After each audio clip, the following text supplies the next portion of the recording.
स्थिति पनि बाँकी रहँदैन।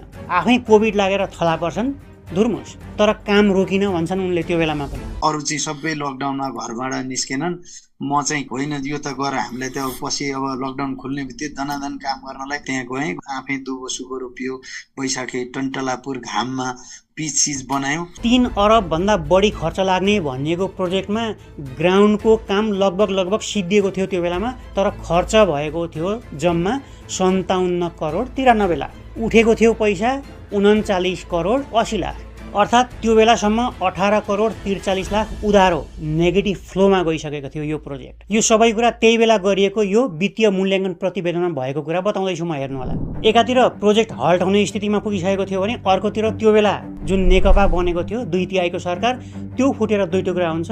ओलीको एमाले एकातिर अनि प्रचण्डको माओवादी अर्कोतिर पुग्छ। अलि पछि त नेकपा एस पनि फुटिसकेपछि त्यो एउटा पार्टी 3 टुक्रामा